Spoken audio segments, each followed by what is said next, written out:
esfuerzo de hacer un acto de coraje, dos actos de coraje, mil actos de coraje y adquiere el hábito de la fortaleza. Esas se llaman virtudes morales, porque las puede el hombre adquirir por sus propios músculos, por su propia fuerza. En cambio, las virtudes teologales significan virtudes que las da Dios, que vienen de arriba, que las da Dios, y que tienen por objeto a Dios. La fe, por ejemplo, me la da Dios, y gracias a eso yo creo en Dios. La esperanza me la da Dios, y gracias a eso espero en Dios, mi salvación, mi felicidad.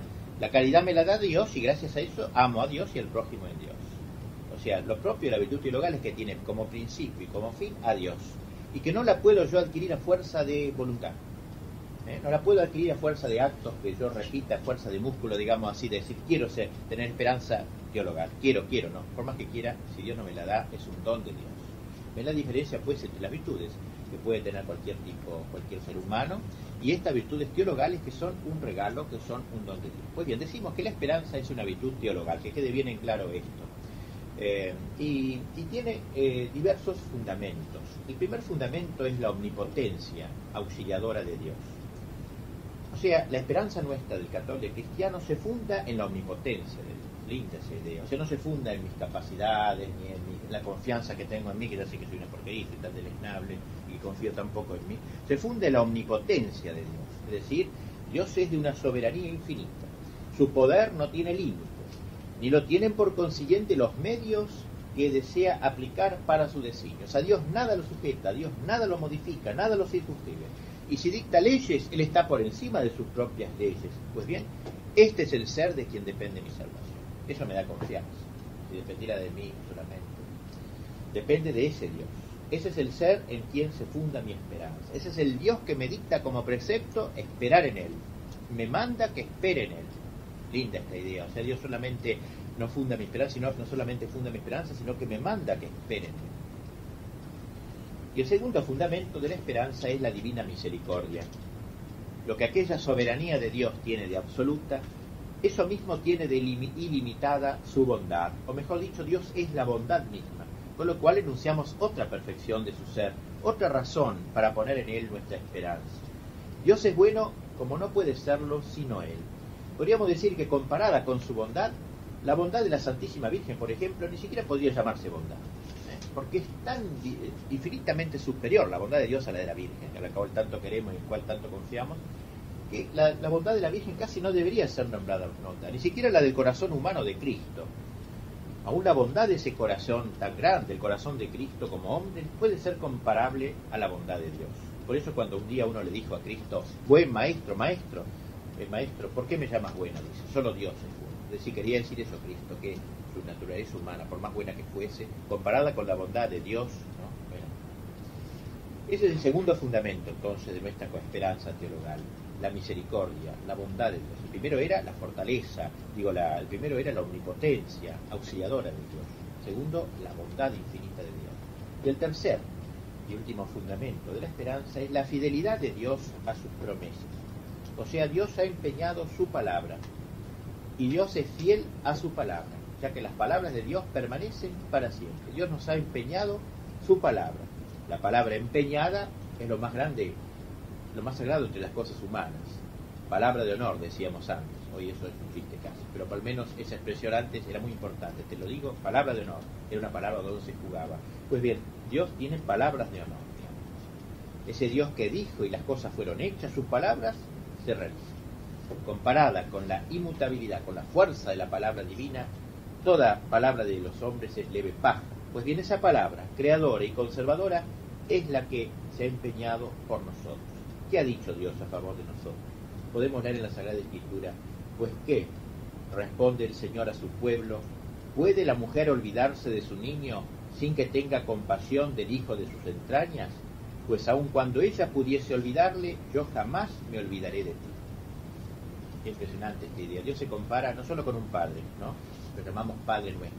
Quiere compararse con una madre, porque parece más delicado, más tierno el amor de la madre. Pues bien, dice, si una mujer, ¿puede una mujer olvidarse de su hijo?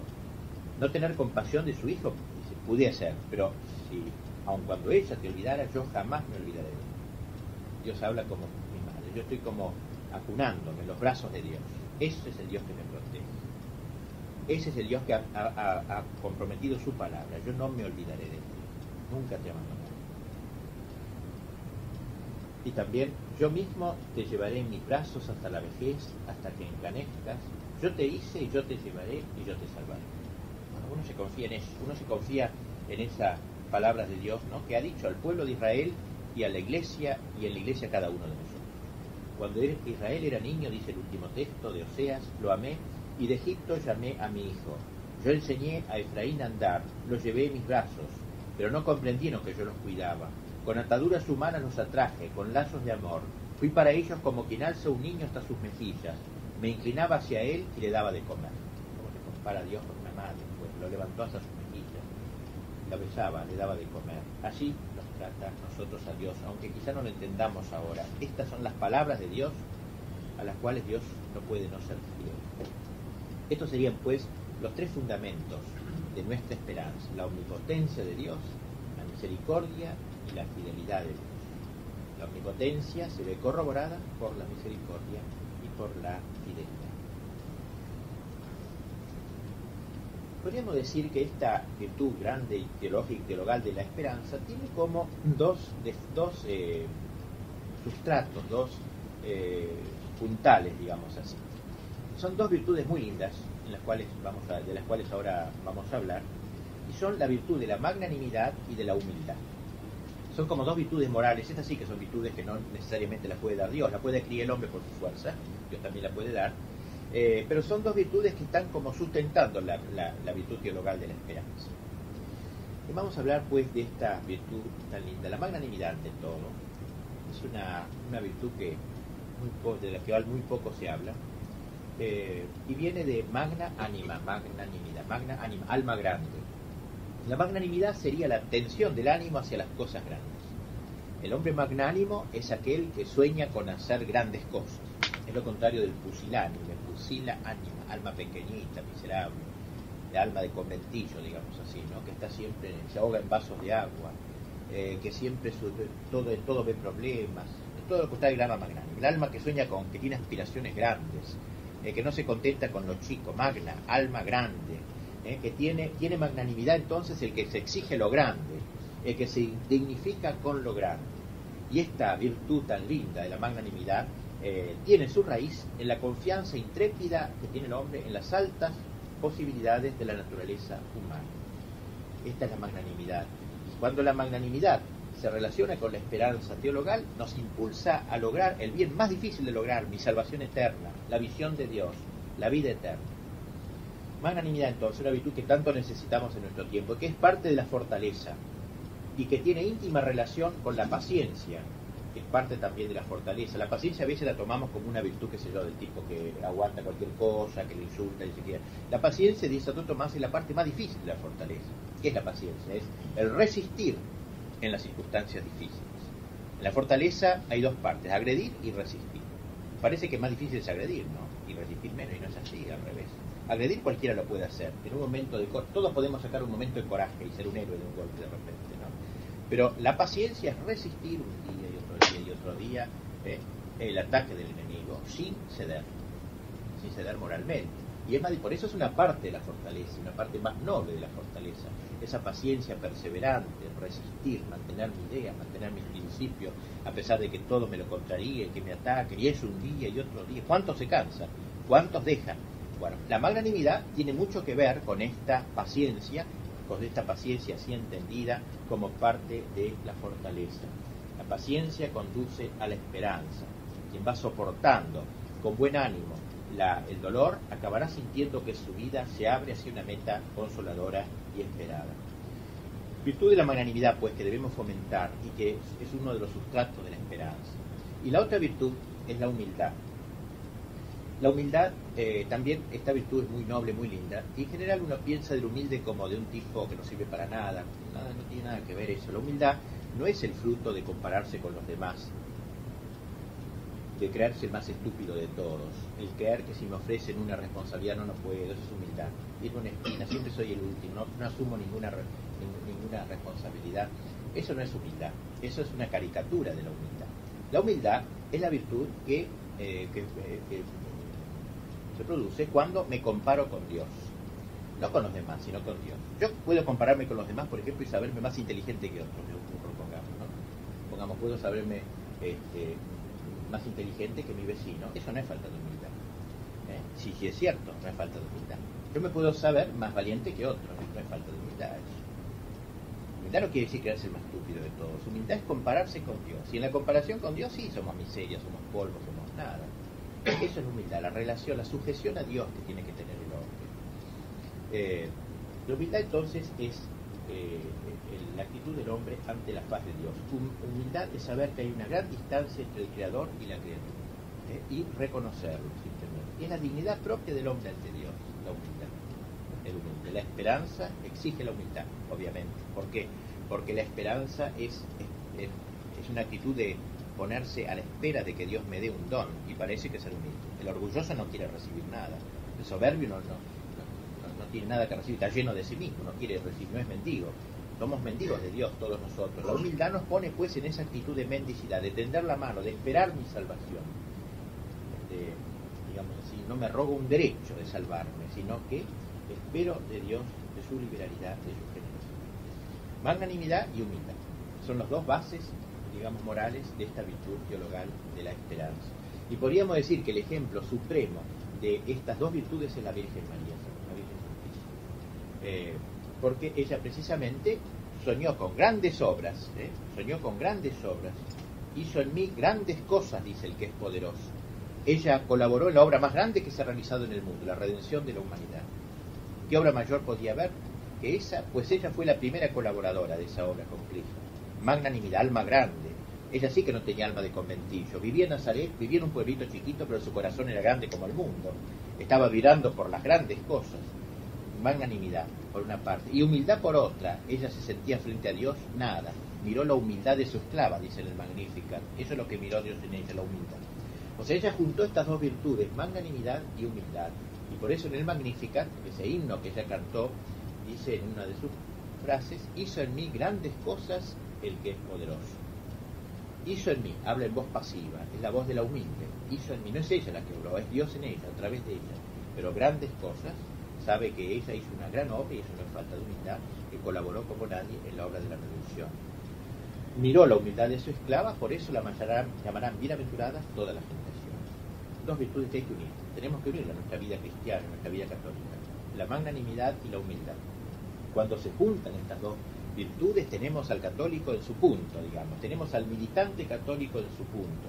Porque cuando uno es magnánimo, sueña con grandes cosas y no tiene humildad, fácilmente esa magnanimidad degenera en soberbia. Y si por el contrario uno es humilde y no tiene magnanimidad, fácilmente esa humildad degenera en pusilanimidad, alma pequeña. Pero cuando se alían las dos virtudes, la magnanimidad y la humildad, tenemos, como decíamos así, al católico en su punto. Y la pérdida culpable de la esperanza sobrenatural tiene dos raíces: perder la magnanimidad, o sea, renunciar a lo grande, a renunciar a mi salvación, o perder la humildad, es decir, no esperar más de Dios mi salvación.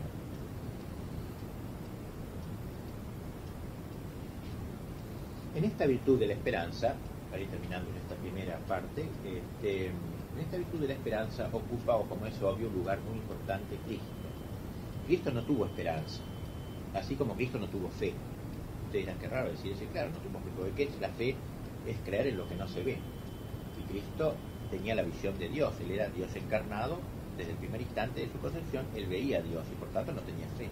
Como no la tendremos nosotros en el cielo, porque en el cielo veremos y por tanto ya no creemos. Yo no creo en lo que veo. Si veo, no creo más. Creo mientras no veo. Y lo mismo la esperanza. Yo espero mientras no tengo. Pero una vez que tengo, no espero más. Y Cristo tuvo ya desde el primer instante de su vida en la tierra, tuvo la posesión y la visión. Y por eso Cristo no tuvo fe, no tuvo esperanza. Pero sin embargo, Cristo es, digamos así, como el fundamento de nuestra esperanza. Digamos. No podemos dejar de relacionar la esperanza con Cristo. Nuestra esperanza es cristiana. Pasa por Cristo.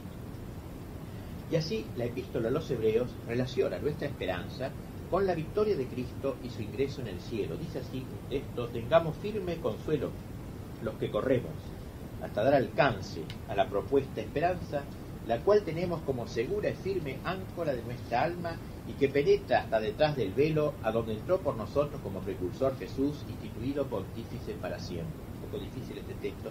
La idea es esta, que Cristo, con su muerte y resurrección y su ascensión, llegó a la orilla, llegó al cielo, ya pasó por este mar proceloso, esta tormenta de la tierra, llegó al cielo y clavó el áncora, lo clavó el ancla ya. Ya tocó la orilla, clavó el ancla en el fondo del mar, está firme. Esta larga cadena del ancla agarrada al fondo del mar, pues bien, la proa ya ha llegado. La proa es Cristo, ya llegó al puerto. Nosotros estamos en la popa, estamos en medio de este baile, de este vaivén del oleaje, de las tormentas, de los líos en la tierra, que hacen precisamente valorar la esperanza en medio de todos los líos, en medio del huracán, en medio de las tormentas. Pero la proa ya llegó, eso es muy importante saberlo. Adelante va Cristo, Cristo va en la proa llegó al puerto. Nosotros estamos en la popa, pero miramos a la proa y eso nos da confianza. Miramos al Cristo que llegó, miramos a los santos que llegaron, miramos a la Virgen que llegó. Nuestra esperanza entonces está fija, está clavada en la ribera. La expresión la usa San Pablo y muy linda. Cristo dice, penetró por nosotros en el interior de la tienda y allí clavó nuestra esperanza. Clavó, fijó nuestra esperanza. La esperanza nuestra está fija. Nuestra vida va en medio de borrascas, pero nuestra esperanza está fija, está firme, ha llegado. Nuestra cabeza ha llegado, somos el cuerpo de una cabeza que ya llegó. Por eso entonces Cristo ocupa un lugar importante en nuestra esperanza. El mirar a Cristo es fundar más nuestra propia esperanza. La esperanza tiene asimismo relación con la oración. Evidentemente, no se puede esperar sin orar, porque uno espera precisamente con humildad y que Dios te dé el don de la salvación, y por eso la oración. Santo Tomás relacionaba la fe con el credo, la fe con el credo, la caridad con los mandamientos, que son la práctica de la caridad, y la esperanza con el Padre Nuestro. Ustedes conocen quizá los libros estos que han salido, donde explica el credo, y dice que el credo es la expresión de la fe, obviamente, porque en el credo está el contenido de nuestra fe. Creo en Dios Padre, creo en Cristo. La caridad está en los mandamientos, amar a Dios sobre todas las cosas, amar al prójimo, los mandamientos. Y la esperanza está en relación con el Padre Nuestro, es decir, con esos anhelos del Padre. Venga tu reino, que sea santificado tu nombre. O sea, la esperanza es inescindible de la oración. La oración es la exteriorización de la esperanza. En el cielo ya no oraremos más pidiendo la salvación, porque ya habremos llegado. Como la felicidad no es una conquista, sino un don, es menester pedirla, y pedirla por Cristo precisamente. Un último aspecto, con lo cual vamos a cerrar esta primera parte, para reservar la segunda a los pecados contra la esperanza del mundo moderno, en el cual vivimos, y que nos tientan a nosotros este tipo de pecado, una u otra de sus formas. Digo una última esperanza sobre la relación una última palabra sobre la relación de la esperanza con la juventud. La esperanza está relacionada con la juventud. Si yo quisiera hacer una estatua de la esperanza, haría un joven. El joven espera justamente. El propio de la juventud espera. Esto tanto en el orden natural como en el orden sobrenatural. En la tierra, todo amanecer es preludio de un crepúsculo, de un atardecer. Haría falta que el mundo fuese, y todos lo deseamos, que el mundo fuese joven y a la vez eterno. Eso sería lo ideal, ser joven y perdurar en la juventud siempre, ¿no? Entonces escaparía al envejecimiento el hombre, psicológico, metafísico, etc. Los hombres somos jóvenes en algún momento, pero es una juventud no duradera. La gracia estaría en poder salvar ese estado de juventud, en ser siempre joven. El sueño de los romanos, de los griegos, la fuente que daba la juventud perenne, un agua, como la que ahora está en Ezeiza, que da la juventud permanente. El que toma de esa agua siempre es joven, siempre está en amanecer, en alborado.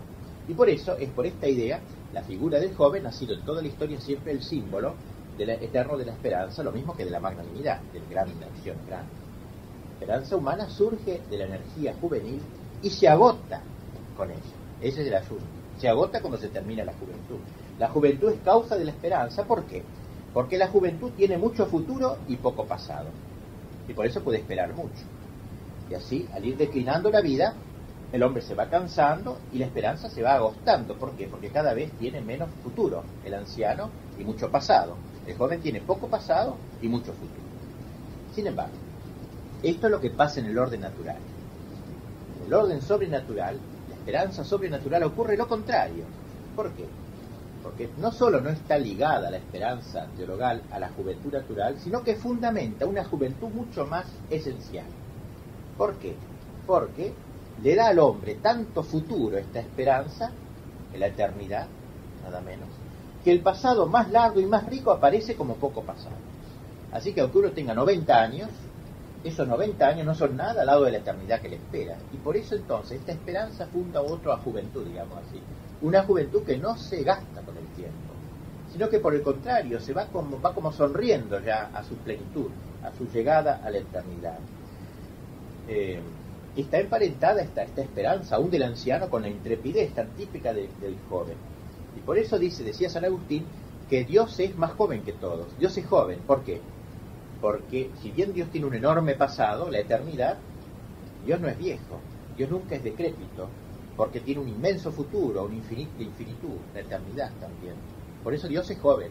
Rara la expresión de San Agustín, ¿no? Como diciendo, Dios está frenado en la juventud. Ha quedado siempre joven Dios. El tiempo no lo gasta, podríamos decir, si habláramos un lenguaje humano. Y tiene por delante, como decía, un enorme futuro. En él se cumple el anhelo de todos nosotros, ser jóvenes y a la vez eternos. Eso es lo que todos queremos. Ser jóvenes y hacer perdurar nuestra juventud en la eternidad. En él, cada instante, en Dios, cada instante es surgimiento de vida, es amanecer, es juventud, es libertad, pero también es permanencia en todo eso. Pues bien, la juventud sobrenatural deriva de la participación en la vida divina. La esperanza nos ancla en Dios, joven, podríamos decir. Y por eso la juventud del hombre que tiende hacia la vida eterna es esencialmente indestructible, es inaccesible a la vejez y a la desilusión.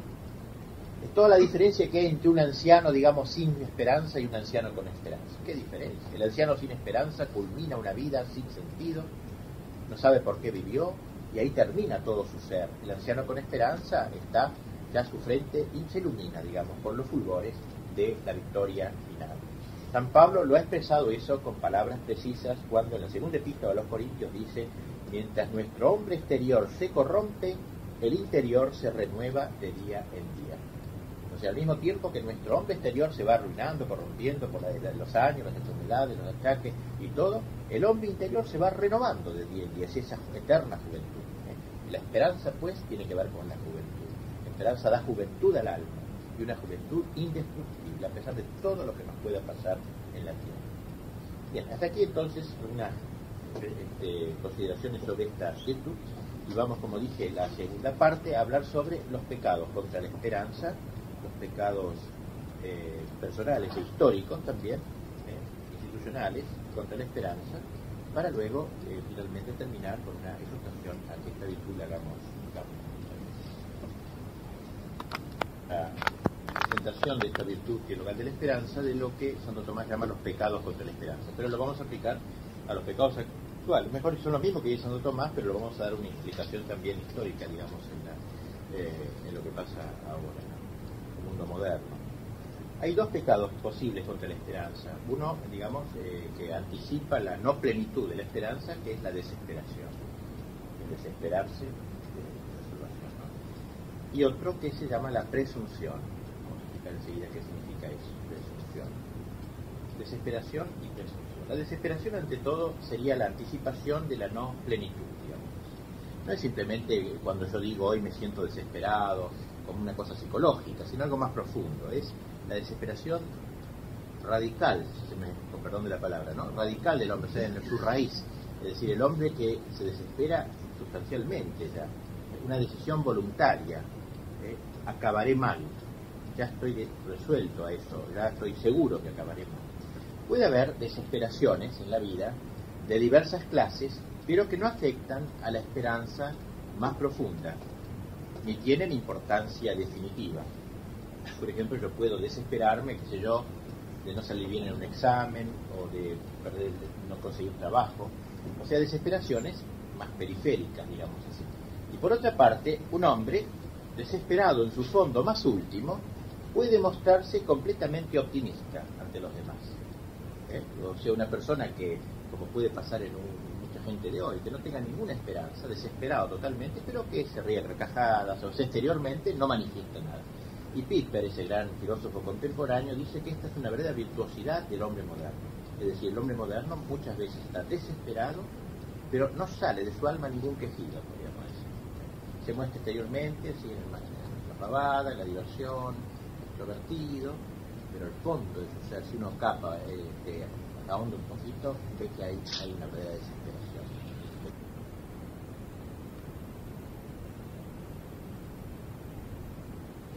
Lo inmoviliza, inmoviliza su vida, lo deja como detenido, se consume en la desesperación. Es como una prisión sin reloj, digamos, su vida. La desesperación entonces